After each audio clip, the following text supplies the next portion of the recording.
I want to talk about the mystery of the January 6th footage, but I want to put it in a broader context of what's going on with Fox News, and specifically what's going on with Fox News regarding this January 6th video.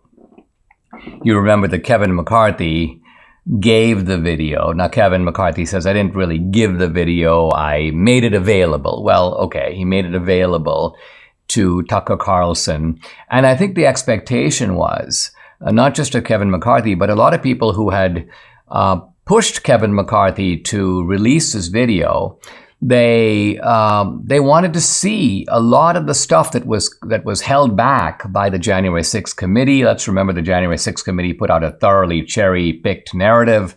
So all the videos showing stuff that goes against the January 6th committee was not released. They just, and in fact, if you look further at what happened with the January 6th committee, Liz Cheney even blocked the subcommittees that were looking at things like intelligence failures, the refusal to act on proper intelligence. The Capitol Police knew things, but they didn't do anything about them. And Liz Cheney was like, don't release any of this. Why? Because we've just got to make Trump the sole and exclusive villain. So you can see the kind of propaganda that committee ultimately, it became a propaganda factory.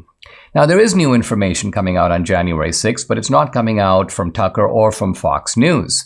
I had yesterday Joseph McBride, the attorney representing January 6 defendants. He talked about this document showing the Capitol Police had a sort of a game plan. And interestingly, this game plan not only anticipated a lot of things that were going to happen, but talked about having plants and infiltrators in the crowd, not just, by the way, people in the crowd to calm things down, actually people in the crowd to join the crowd and, if necessary, instigate things and make chants and point to the Capitol and join people in going into the Capitol. So this goes beyond, by the way, the idea of the FBI having somebody inside the Proud Boys or the FBI having a plant at the 3%ers or the Oath Keepers. We're now talking about the Capitol Police and the Metropolitan Police also taking on this role of, putting on pro-America, back the blue type of hats. Why? Because they want to be seen as indistinguishable from the Trumpsters. And therefore, think of it, if they do bad stuff, who's it going to be blamed on? The Trumpsters.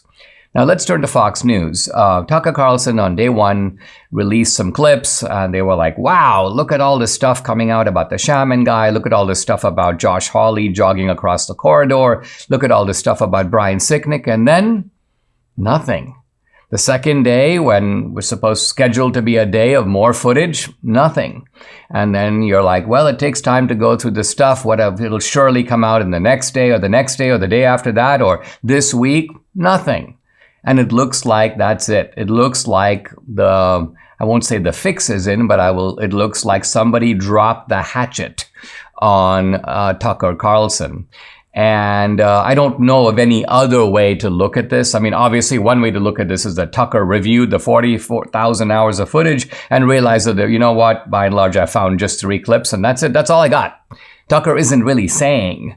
But the other possibility, which I give it, this is the 99% possibility, is after the first day. And let's remember, Chuck Schumer went on the Senate floor, Rupert Murdoch, I demand that you stop Tucker Carlson. And then guess what?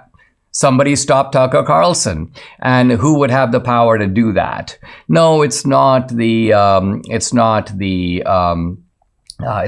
Suzanne Scott, the CEO of Fox News. These are orders that are coming from above. And that would mean most likely either Lachlan Murdoch, the son of Rupert Murdoch, who is sort of the de facto guy that people at Fox report to, or Rupert Murdoch himself. Rupert Murdoch, we know, is feuding with Trump. How do we know this? Because very interestingly, and this all seemed to happen simultaneously, all the organs under Rupert Murdoch's control, of which I named 3. The editorial page of the New York Post, the editorial page of the Wall Street Journal, and the Fox News channel all simultaneously turned against Trump. So it's not as if you just have guys at these outlets, they've all made independent decisions. No, again, this is a corporate decision from the highest level. So I feel a little bad for Tucker because I think Tucker is a brave guy and I think he would have liked to have run with the footage. Now, why doesn't he just come forward and say, hey, listen, they blocked me. I can't release the footage. And the answer is somebody writes his paychecks as somebody writes the paychecks of everybody at Fox.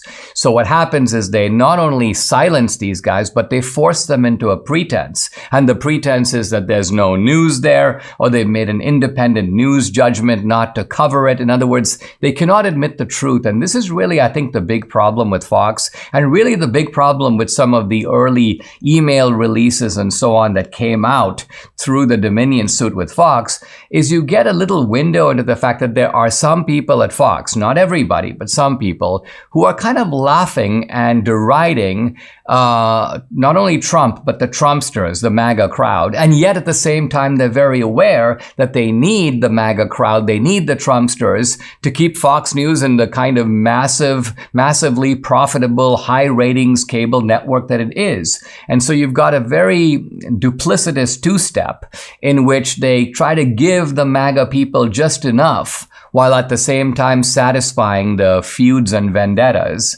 that apparently the Murdoch family is now a part of.